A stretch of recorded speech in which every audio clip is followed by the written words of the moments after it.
noite para todo mundo. Meus queridos irmãos, queridas irmãs, com grande alegria eu acolho a todos aqui na nossa capela. Sejam todos bem-vindos e bem-vindas. Vamos em pé, com muita alegria, com muita fé, iniciar essa celebração cantando.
Em nome do Pai, e do Filho, e do Espírito Santo. Amém. Que a graça do nosso Senhor Jesus Cristo, o amor do Pai e a comunhão do Espírito Santo esteja sempre conosco.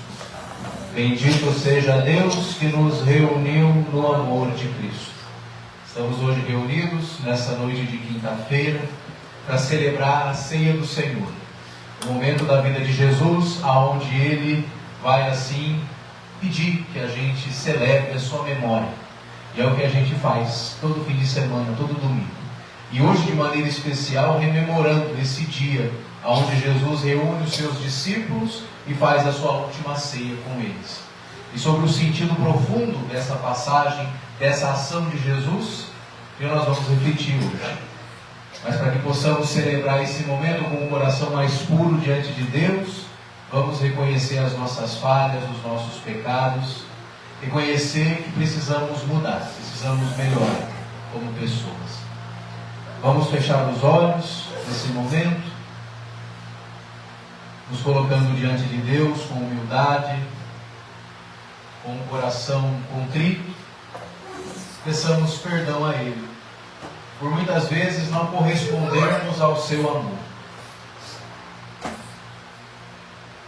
por muitas vezes não prestarmos atenção naquilo que Jesus nos pede,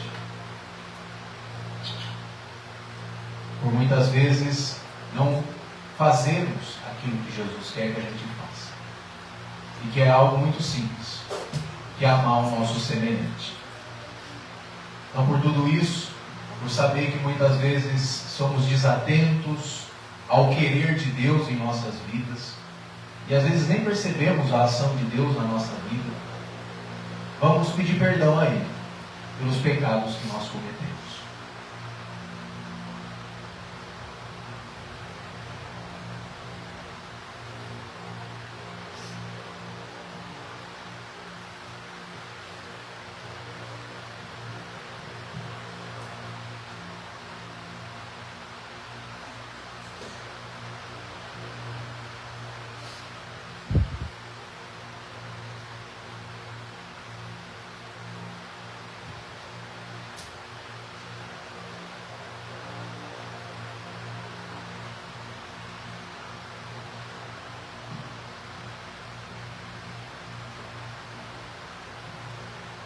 Hoje o Evangelho nos ensina o sentido profundo da partilha. Partilhar aquilo que temos, principalmente com aqueles que mais precisam. E por muitas vezes não agirmos assim.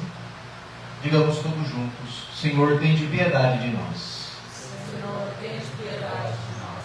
Cristo, tende piedade de nós. Cristo, tende piedade de nós. Senhor, tende piedade de nós. Senhor, tende piedade de nós.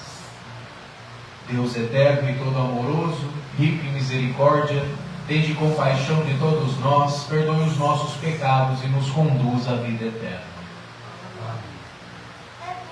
E uma vez perdoados, alcançados pela misericórdia do Pai, vamos agora colocar diante dele os nossos pedidos, intenções e especialmente os nossos agradecimentos. Esse é o momento de falar com Deus no intuito de rezar por aquelas pessoas que nós conhecemos e que sabemos que estão precisando de uma oração, de um apoio, da presença de Deus na vida delas. Então vamos rezar uns pelos outros.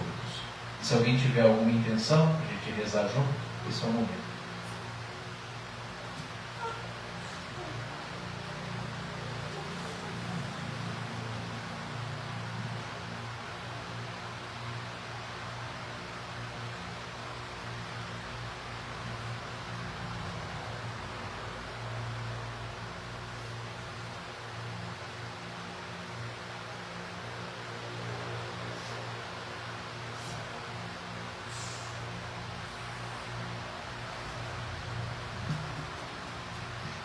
Eu gostaria que nós uníssemos as nossas orações pela saúde da Letícia, que é a mamãe da Maria Alice, que eu batizei há uns 2 anos atrás. Ela é a dona da clínica onde eu atendo. Inclusive foi sua terapeuta. Você sabe já? Ela teve alguns infartos e ela chegou a ficar morta depois voltou. E ela está se recuperando agora, né? Ela é nova, é 30 e poucos anos, ela é muito mais velha do que eu, né? E ela é mãe da Maria Alice, uma menininha linda que a gente batizou.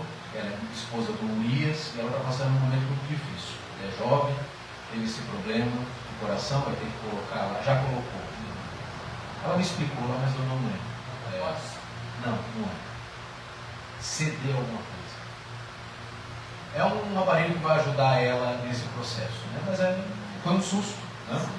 E, enfim, e ela chegou a realmente, né? Mas voltou. Então, que Deus possa continuar sustentando ela e dando força para ela e uma recuperação pronta para que ela possa continuar aí, não é? Com a gente. É uma pessoa muito especial. Ela já veio aqui algumas vezes na celebração, não sei se vocês se lembram dela. Acho que lá quando era lá no Bela Vista. E também pela saúde da Maiara, né? Novamente teve que fazer um procedimentozinho chato aí, está se recuperando. Então, reunindo esses pedidos e intenções, e aqueles que nós carregamos no nosso coração, oremos. Senhor Pai Santo, nós estamos vivenciando essa semana, a Semana Santa, rememorando os últimos dias de vida de Jesus.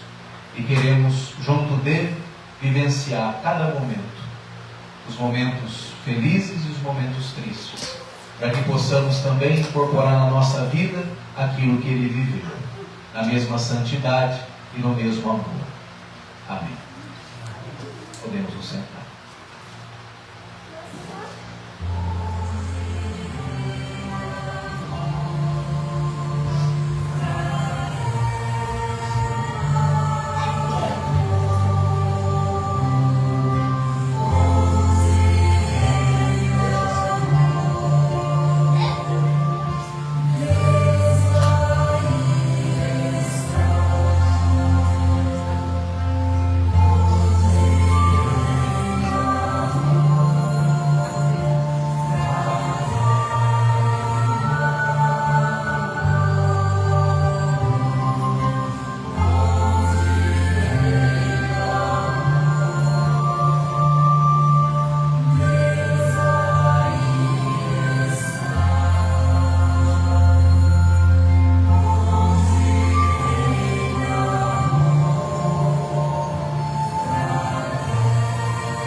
O povo vai achar que a gente não ia para a igreja. Acho que não. Acho que não. Acho que não. Acho que não. Muito bem. Então hoje nós vamos repetir a última ceia de Jesus, né? Lá no Evangelho de Marcos, capítulo 14. Nós vamos ler do versículo 17 até o 26. Ao anoitecer, Jesus chegou com os 12. Quando estavam à mesa comendo, Jesus disse: Eu lhes garanto, um de vocês que come comigo vai me trair. Eles começaram a ficar tristes e a perguntar a Jesus um após o outro: Acaso serei eu? Jesus respondeu: Aquele que põe a mão no prato comigo. Porque o Filho do Homem se vai, como está escrito. Enquanto comiam, Jesus tomou o pão e, abençoando, partiu e entregou a eles, dizendo: Comem isto, pois é o meu corpo. Depois tomou um cálice e, dando graças, entregou-lhes e todos beberam. Ele lhe disse: Isto que vocês acabaram de beber é o meu sangue, o sangue da nova e eterna aliança, que será derramado em favor de muitos. Eu lhes garanto, não beberei mais do fruto da videira, até aquele dia em que beberei o vinho novo no reino de Deus. E tendo cantado um hino, saíram para o Monte das Oliveiras. E essas são para nós hoje palavras de salvação. Glória a vós, Senhor.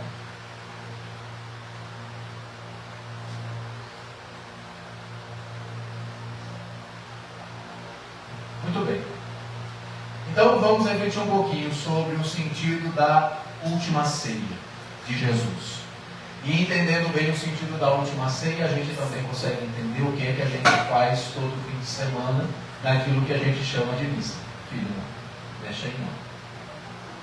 Está quebrado. Veja. Vamos só recapitular. Jesus entra em Jerusalém no domingo. Nós celebramos o domingo de Ramos. Explicamos o que é que significou aquela entrada de Jesus na cidade santa, chamada cidade santa. Lembrando que é essa cidade santa que vai matar Jesus. Tá?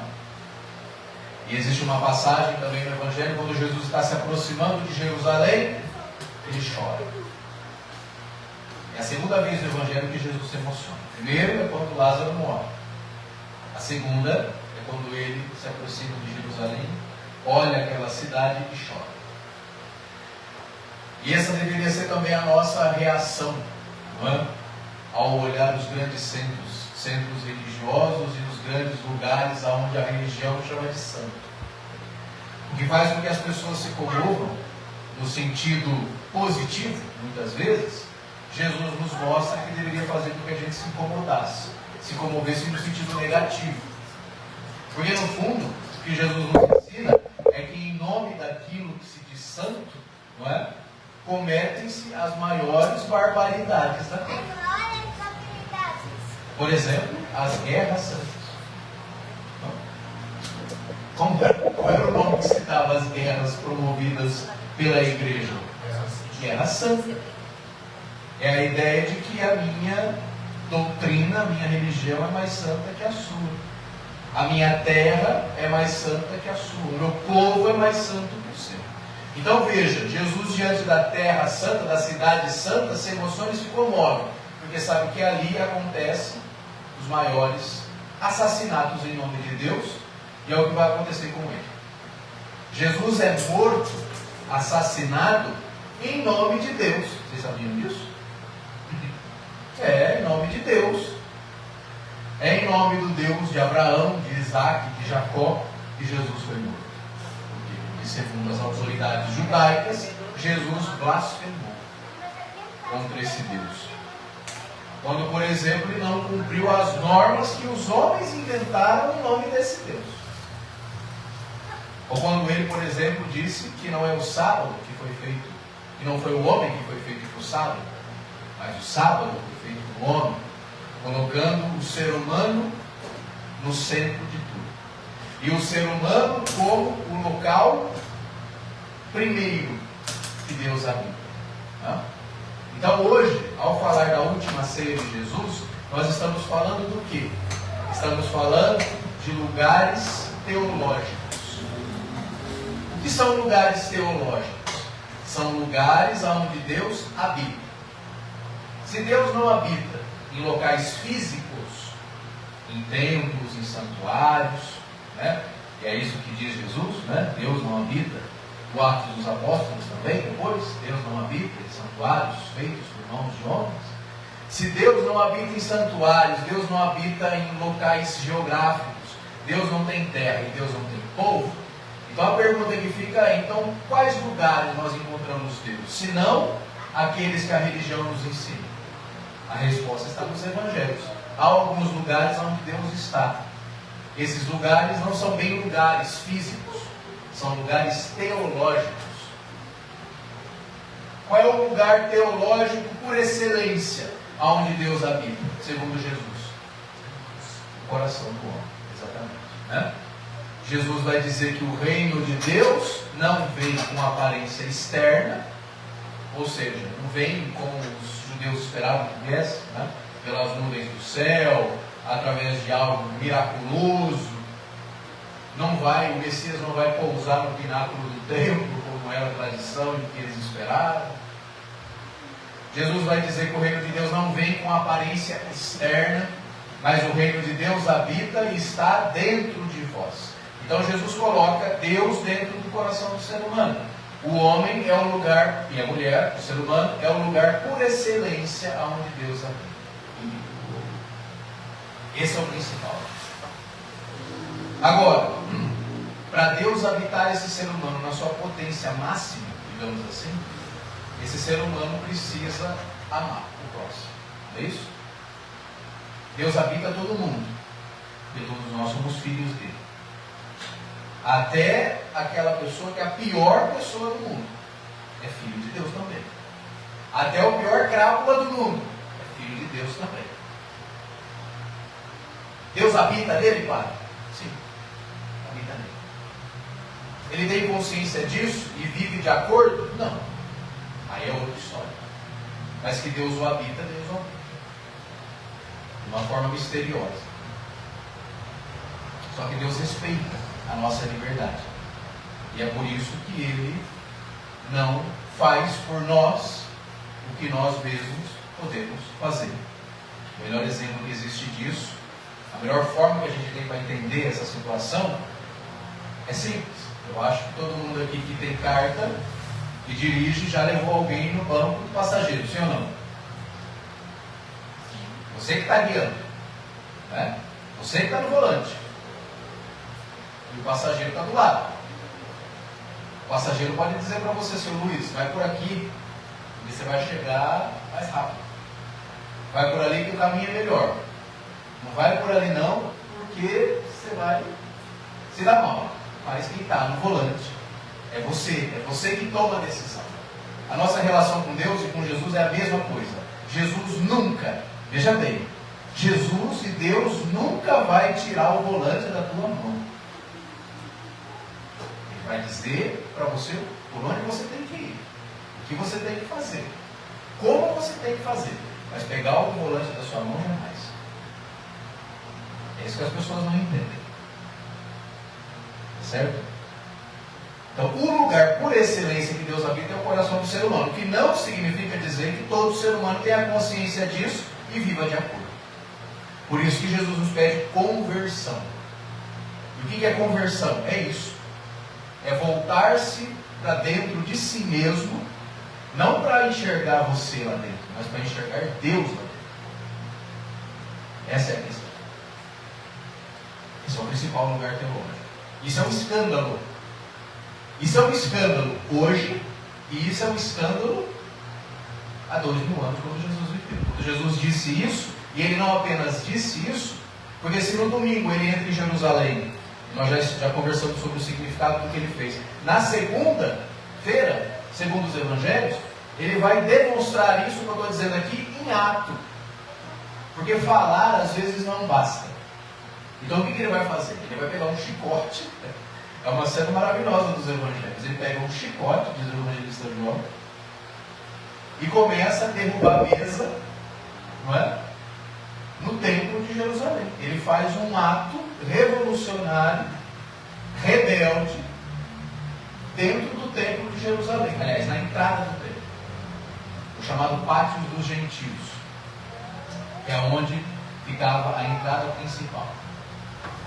E as pessoas também não entendem essa passagem. Não por culpa delas, por culpa dos líderes religiosos, que não explicam. Até nas Bíblias. Nos subtítulos bíblicos, quando tem essa passagem, coloca-se a purificação do templo. Não é isso? Está errado. Jesus não purificou o templo. Não é que Jesus olhou o templo e falou: bom, o templo é legítimo, é a casa de Deus, está tudo certo com isso, com essa ideia de que Deus habita aqui, de que os sacerdotes são os representantes dele, de que o povo tem que sacrificar os animais, está tudo certo. O errado é o pessoal que está aqui na frente trocando moeda. Aí Jesus vira a mesa dos cambistas no sentido, como que está querendo dizer, é só isso aqui que está errado, o resto está certo. Não. Não foi isso que Jesus fez. Até porque, pela tradição judaica, não tinha nada de errado com o que eles estavam fazendo ali. Eles não queriam que a moeda romana entrasse no templo, porque seria uma profanação. Então, o que os cambistas faziam? Eles pegavam a moeda corrente do povo, que era a moeda de Roma, e trocavam pela moeda do templo. Por quê? Porque na moeda romana, o que tinha lá cravado na moeda romana? A imagem de César. Para eles, colocar a imagem do imperador dentro do templo era uma profanação ao templo. Então eles trocaram, não tinha nada de errado. Se Jesus tivesse revoltado contra isso, ninguém entendia nada do que ele estava fazendo. Ninguém entendia errado nisso. Está dentro da lógica operacional do templo. Não é isso que Jesus faz. E o Evangelho de Marcos diz bem claro: quando Jesus estava fazendo isso, ele não deixava que ninguém entrasse ou saísse do templo. O que ele fez? Ele estava interditando o templo. Era como se ele dissesse: olha, isso aqui não tem mais validade, isso aqui não precisa mais disso. É claro que ele não ia derrubar o templo todo. Isso foi só uma ação simbólica que ele fez. Um ato para ver se através da sua ação as pessoas entendessem. Não entenderam. Até hoje o povo acha que o que ele fez foi expulsar os vendilhões. Ninguém estava vendendo nada de errado ali, dentro da lógica do templo. Não é disso que se trata.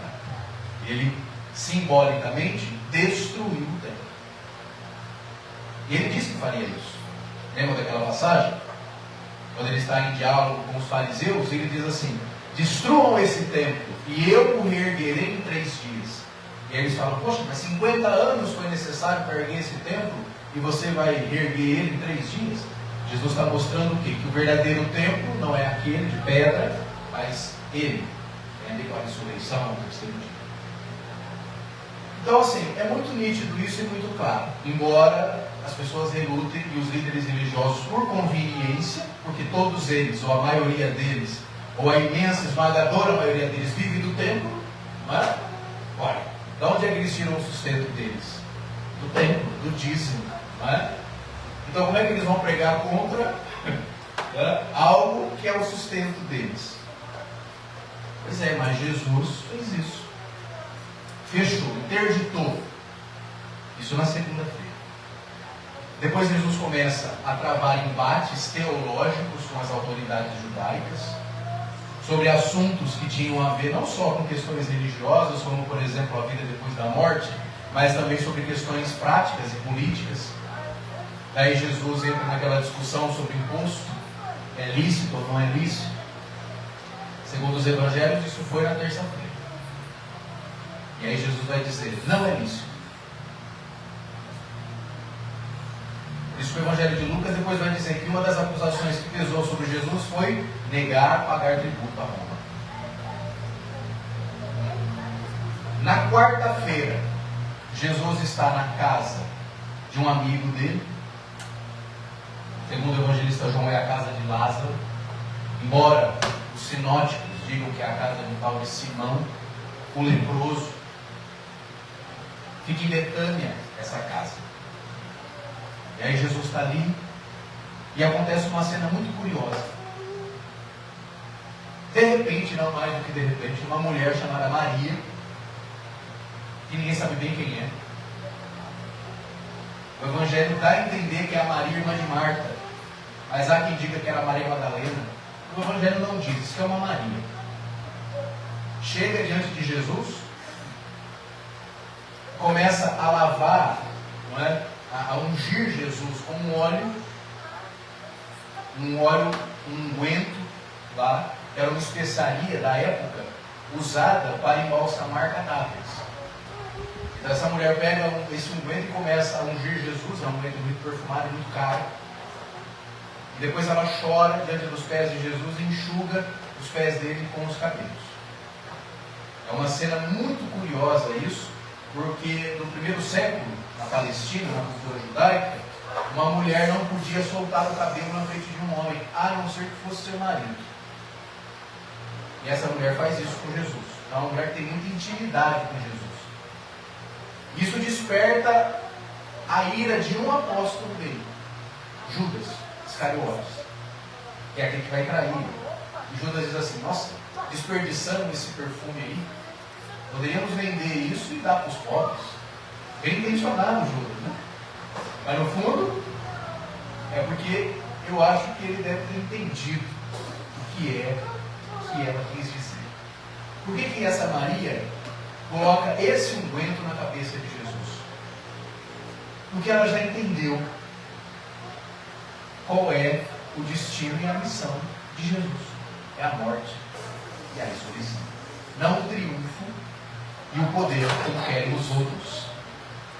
Então ela é a primeira discípula de Jesus que entendeu e, digamos assim, prestou os cuidados fúnebres antes de Jesus morrer. É uma antecipação da sua paixão, o que ela faz. E Judas fica furioso. O que o evangelista quis dizer aqui? Existem dois grupos de discípulos que seguem Jesus: os que entendem a sua missão e os que não entendem. Os que abraçam o seu messianismo da forma como ele foi, e os que relutam em aceitar. Qual dos dois nós somos?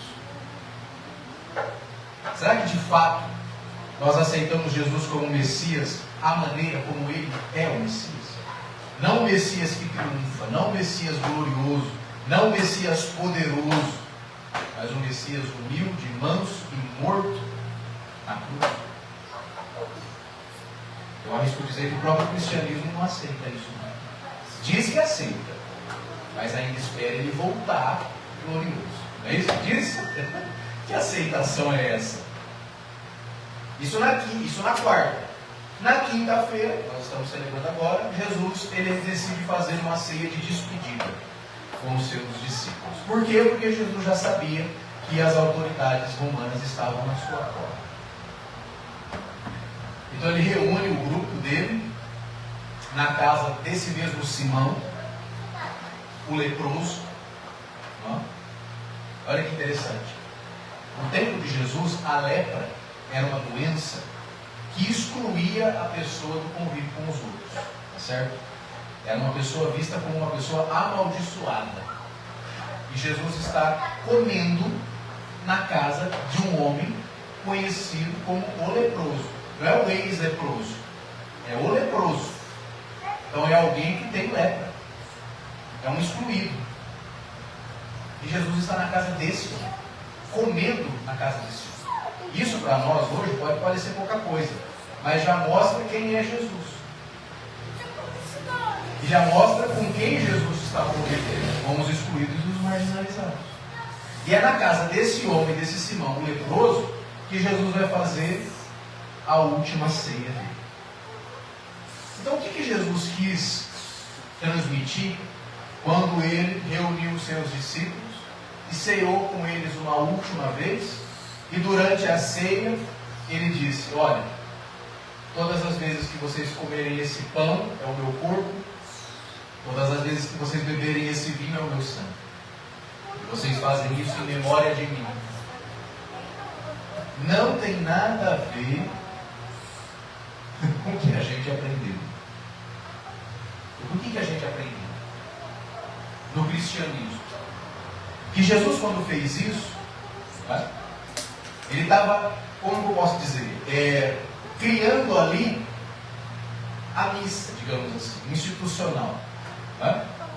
Então os apóstolos aí seriam os bispos, que depois ordenariam outros, e só esse grupo poderia fazer essa celebração e consagrar o pão e o vinho, que é o corpo e o sangue de Jesus, de tal forma que no decorrer dos séculos e dos milênios nós aprendemos que Jesus está presente verdadeiramente em corpo, alma e divindade na hóstia, e que só o padre ou o bispo, por autoridade última do Papa, tem o poder de consagrar aquilo e fazer aquilo ali se tornar o corpo do sangue de Cristo.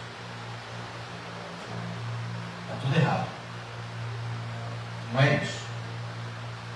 De fato, quando Jesus reuniu os 12, e não só os 12, mas os discípulos todos que ele tinha, inclusive as mulheres que também estavam na ceia, e disse assim: todas as vezes que vocês se reunirem e partilharem o pão e o vinho, eu estou ali no meio de vocês, esse é o meu corpo e esse é o meu sangue. Jesus não está dizendo nada literal. Tá certo? Ele não está dizendo que literalmente o pão é o corpo dele e o vinho é o sangue dele. Porque se Jesus tivesse dito isso, ninguém ia entender nada. Aí tem coisa esquisita. Né? E tem um momento no Evangelho de João, onde Jesus diz algo parecido. Ele diz: quem não come a minha carne e não bebe o meu sangue não tem parte comigo. E aí os religiosos, os fariseus, dizem para ele assim, vão embora, falam assim: esse cara é doido, esse cara é maluco, ele está falando de comer o corpo dele. O pessoal que entendeu ao pé da letra. E aí Jesus fala assim: não é disso. Né? Jesus diz: a carne pouco importa, não é? A questão é espírito e verdade, não é isso? Vocês não entenderam o que eu quis dizer. Mas, nessa mesma linha de entendimento farisaico, é a linha de entendimento do cristianismo, pelo menos do cristianismo católico, que leva ao pé da letra isso. Bom, padre, se Jesus então não quis dizer isso literalmente, o que ele quis dizer? É muito simples. É mais simples do que a gente pensa. Primeira coisa, se a última ceia não é isso que a gente aprendeu, é porque ela está em coerência com outras coisas que Jesus ensinou. A principal delas qual foi? A partilha de alimentos. Jesus foi alguém que ensinou uma coisinha chamada comensalidade aberta. É um termo antropológico que os estudiosos dão para aquilo que Jesus praticou. O que é a comensalidade aberta? Primeiro, o que é a comensalidade? Comensalidade é comer com o outro. Isso no tempo de Jesus era uma marca, era um distintivo que mostrava de que povo você pertencia.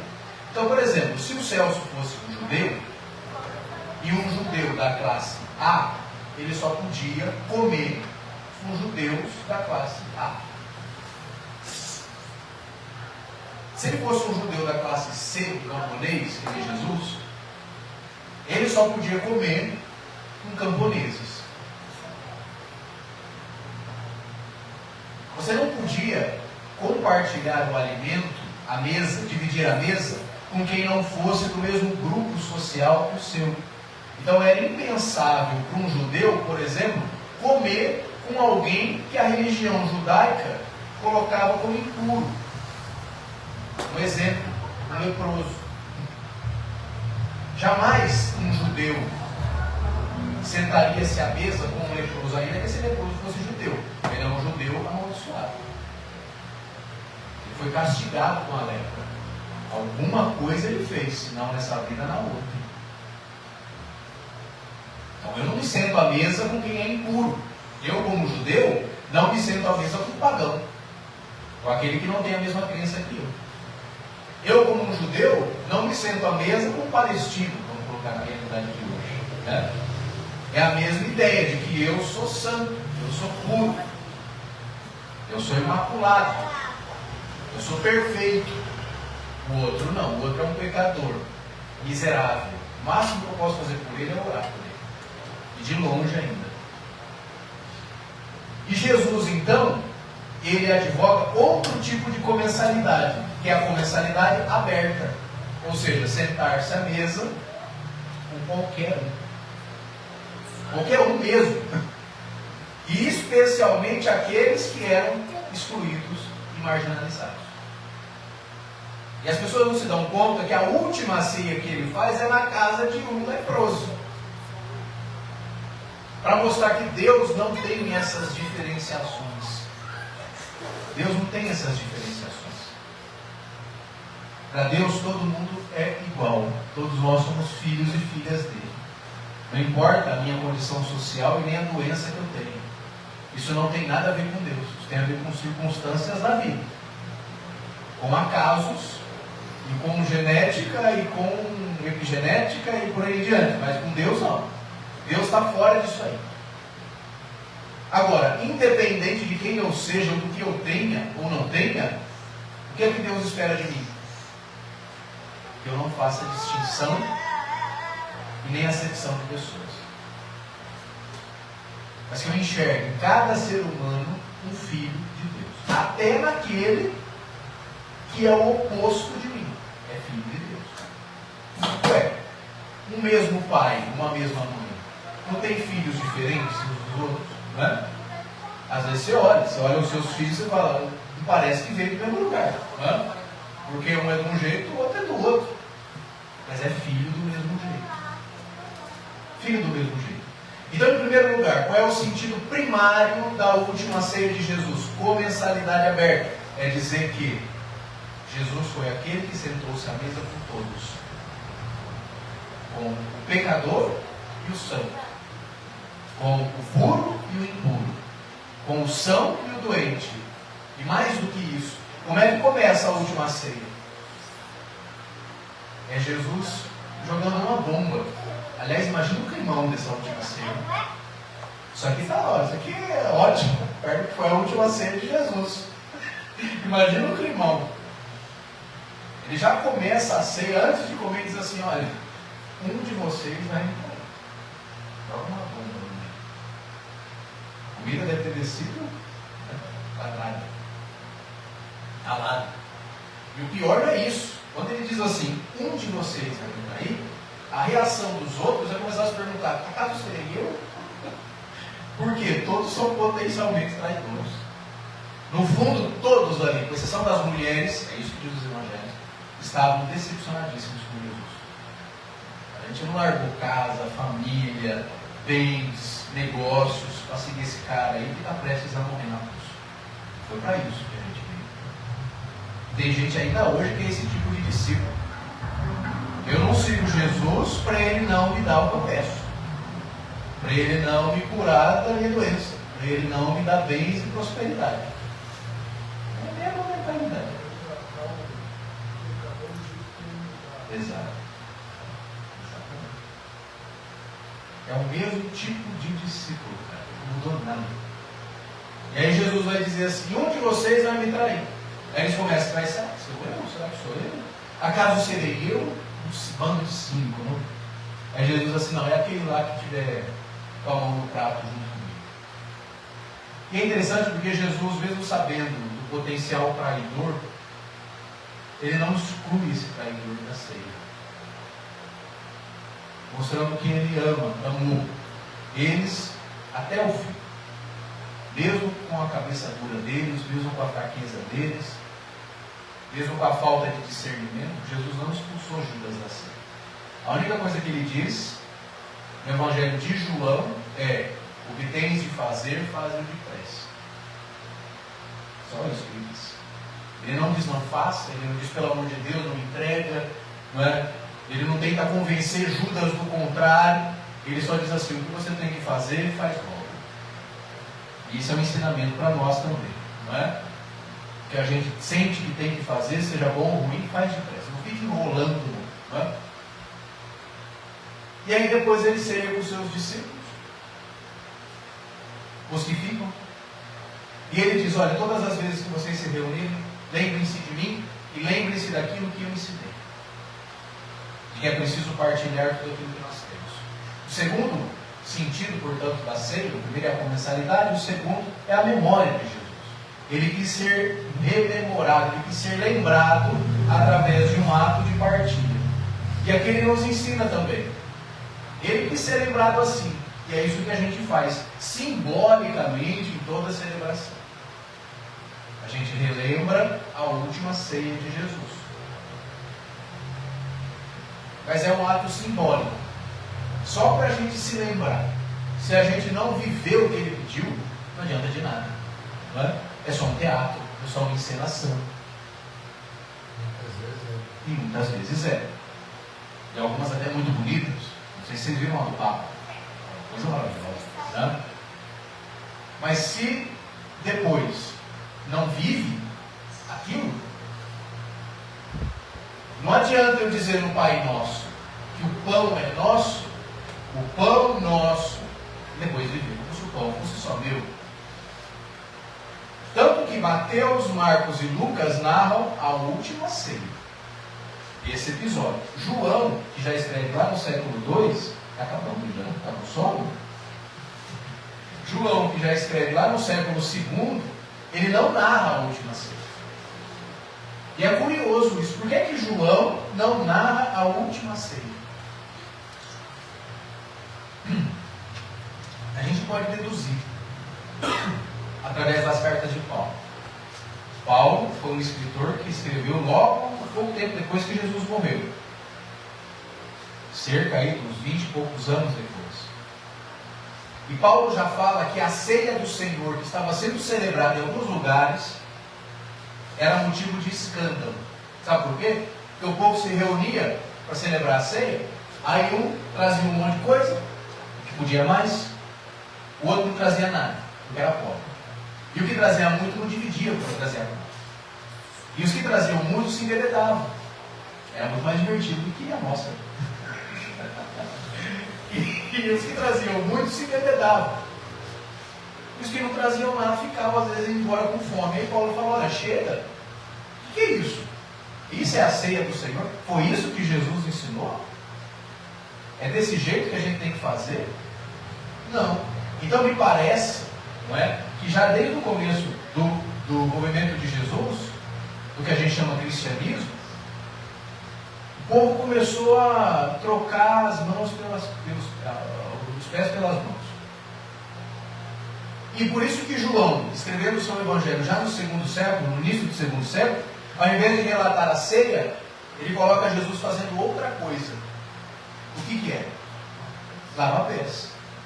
O relato de que Jesus, no que seria a última ceia, teria se despido, olha que bonito isso, ficar pelado mesmo, se despido de João, amarrado uma toalha na cintura e se abaixado para lavar o pé dos seus discípulos, é João dizendo que Jesus se colocou num lugar de escravo e de mulher, porque só quem fazia isso era mulher. Aliás, era a tradição judaica, né? O homem chegava em casa cansado, e a mulher tinha que tirar as sandálias dos pés dele e lavar os pés dele. E Jesus faz isso com os seus discípulos, mostrando que Jesus foi o servo de todos, o primeiro a servir. Se colocou no lugar de escravo, de servo, de mulher, não fez distinção entre homem e mulher. E esse é o sentido mais profundo da última ceia. Não adianta a gente ir em missa, em igreja, comungar, fazer catequese, não é? E etc, etc, etc. Depois achar que a gente é os bambos, não é? Por quê? Porque ali eu cumpro todos os preceitos religiosos para poder comungar e eu sou santo. Não é isso. Eu tinha uma tia que falava, é tão fácil ser católico, né? Porque meu marido, principalmente, era adolescente. Olha, mas tem dificuldade, é só a gente ir na missa, não sei o quê, não perder uma meia, é tão fácil. Pois é. É só cumprir, né? E é isso. Na cabeça de muita gente é só isso. E João já quis dizer, olha, não vai achando que é simples assim, não. Porque Jesus, depois que ele faz isso, sabe o que ele diz para os seus discípulos? Façam isso também. Ou seja, se você não aprender a lavar os pés, tocar naquilo, ou naquela parte difícil, quem é que quer servir o outro nesse ponto? E lavar os pés do outro. Vocês não são meus discípulos. Porque Pedro diz, não, Senhor, meu pé você não vai lavar. Aí Jesus diz, se eu não lavar os seus pés, você não tem parte comigo. Então esse é o sentido profundo da Eucaristia e está no Evangelho. É serviço, é entrega e é amor. Não é um rito, não é uma hóstia que a gente come, não é fim de papo, não é nada disso que a gente aprendeu que seja, que fosse. Amém? Então vamos ficar em pé.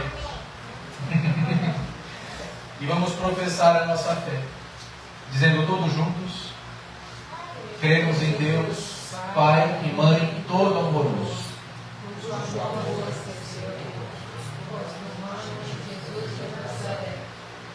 Deus no Espírito faz novas todas as coisas e liberta-nos de toda forma de escravidão. Cremos na inspiração das mulheres, homens, profetas, de outrora e no nosso tempo, na inspiração das artistas e poetas e toda pessoa de boa vontade. Cremos na justiça e na paz, no comprometimento com o próximo e com a Mãe Terra, no acolhimento a toda pessoa, sem discriminações ou julgamentos.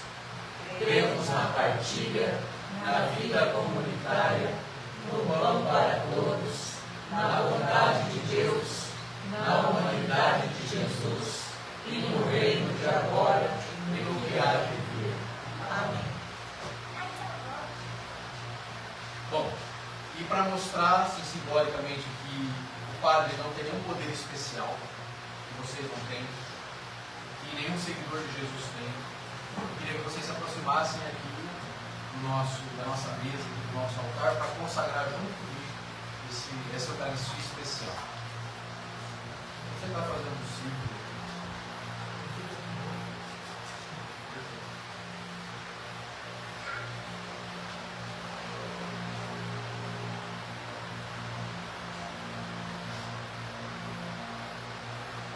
O Senhor esteja conosco. Está no meio de nós. Corações ao alto. Nossos corações partidos. Demos graças ao Senhor, nosso Deus. Nosso segredo, nossa salvação. Em nome do Mestre Jesus, de seu amor inclusivo, como irmãos e irmãs, povo, gente do caminho, nos reunimos ao redor da sua mesa e fazemos a memória da sua vida e da sua mensagem de amor, libertação e salvação. Por isso, em teu nome, pedimos a Deus, Pai e Mãe todo amoroso, que abençoe este pão e este vinho, derramando sobre eles o vosso Espírito.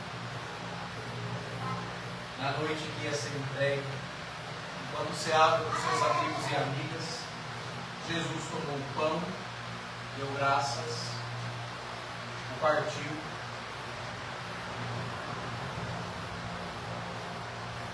e o entregou dizendo: tomai todos e comei. Isto é o meu corpo, por amor será entregue a cada um de vós. Fazer isso em memória de mim.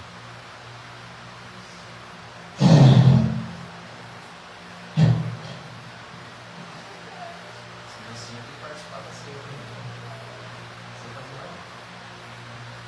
E do mesmo modo, ao fim da ceia, tomou também o cálice e deu graças novamente. E o entregou aos seus amigos e amigas, dizendo: tomai todos e comei, e bebei. Este é o cálice do meu sangue, o sangue da nova e eterna aliança, que será derramado por vós e por todos para a remissão dos pecados. Fazei isso em memória de mim. E tudo isso é mistério da fé.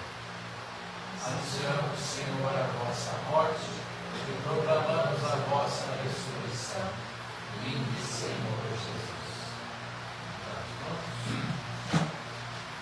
Vamos rezar com muita fé a oração que o próprio Jesus nos ensina. Pai nosso, que estais nos céus, santificado seja o vosso nome. Venha a nós o vosso reino. Seja feita a vossa vontade, assim na terra como no céu. O pão nosso de cada dia nos dai hoje. Perdoai as nossas ofensas, assim como nós perdoamos a quem nos tem ofendido. E não nos deixeis cair em tentação, mas livrai-nos do mal. Amém. Que a paz do nosso Senhor Jesus esteja com cada um de vocês. O amor de Cristo nos une. Saudemos com a paz.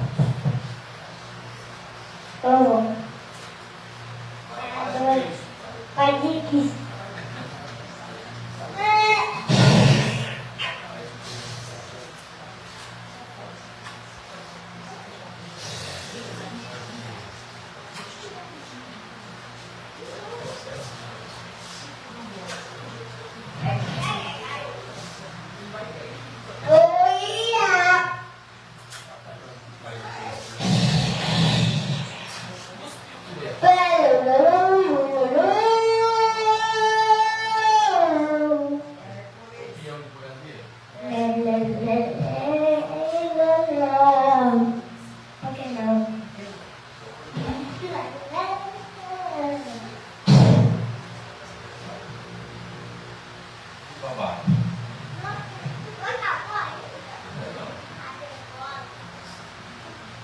Felizes somos nós os convidados para esta ceia santa, a ceia do Senhor. Eis aqui Jesus, eis o Cordeiro de Deus que tira o pecado do mundo. Senhor, eu não sou digno de que entreis em minha morada, mas dizei uma só palavra e serei salvo. Que o corpo e o sangue de Cristo nos guardem para a vida eterna. Amém.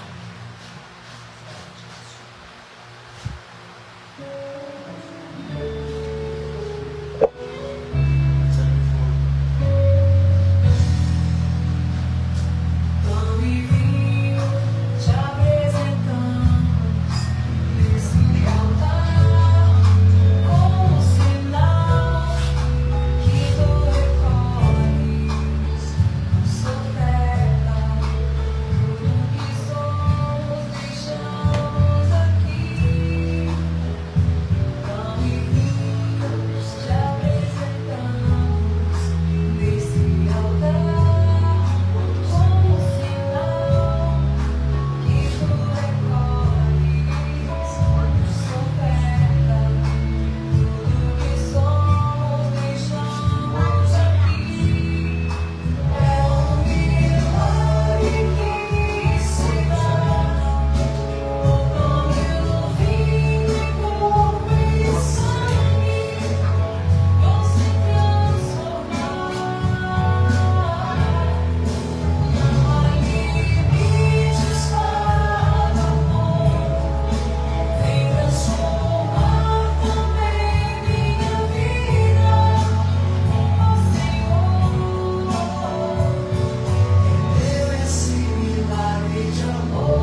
orar mais uma vez, fechando os nossos olhos.